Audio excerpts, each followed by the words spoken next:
ल सर अब जादु हेर्नुस्, ध्यानपूर्वक जादु हेर्नुस्। मसँग एउटा सानो रुमाल छ, दुईटा ठुलो रुमाल छ हैन। यो दुईटा ठुलो रुमाल, एउटा सानो रुमाल, ठीक छ सर? यो सानो रुमाल यता राख्नुस्। अब मेरो हातमा कतिवटा रुमाल छ त? दुईटा रुमाल मेरो हातमा छ है।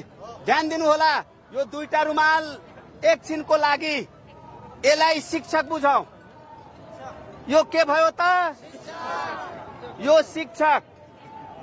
यो दुईजना हुनुहुन्छ भने यसरी अब बुझाउँ। यो श्रीमान श्रीमती दुवैजना शिक्षक हुनुहुन्छ। श्रीमान श्रीमती दुवैजना शिक्षक हुनुहुन्छ। उहाँहरू दुवैजना चाहिँ आन्दोलनमा आउनुभयो आफ्नो हक अधिकारको लागि।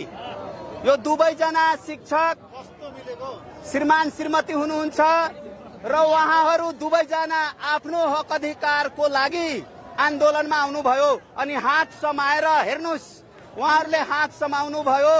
म बाँध्दैछु है। उहाँहरू हात समाएर कहाँ आउनुभयो त? आन्दोलन गर्न आउनुभयो। अनि उहाँहरू आन्दोलनमा शिक्षक एकता जिन्दाबादको आवाज दिइराख्नु भएको छ। हाम्रो माग सर यो समात्नुस्। यो शिक्षक शिक्षिका श्रीमान श्रीमती हात समाएर आन्दोलनमा आउनुभयो। शिक्षक एकता सर यो राखिराख्नुहोस् होइन अलि। शिक्षक एकता जिन्दाबाद। अब यो के हो त? बच्चा हो, उहाँको बच्चा है नानी बाबुहरू, उहाँको बच्चा नानी बाबुहरू है। नानी बाबुहरू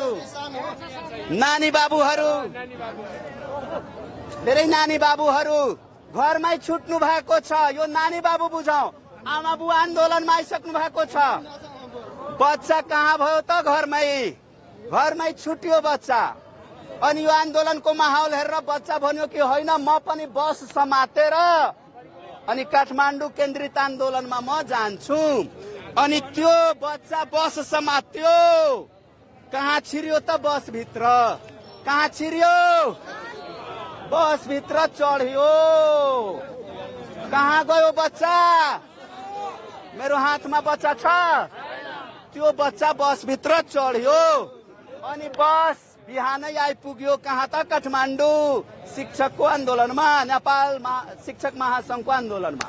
आमा बुवा कहाँ हुनुहुन्छ? आन्दोलनमा। बच्चा आन्दोलनमा त्यो पनि बच्चा आयो। बच्चा पनि आमा बुवा सँगै भयो।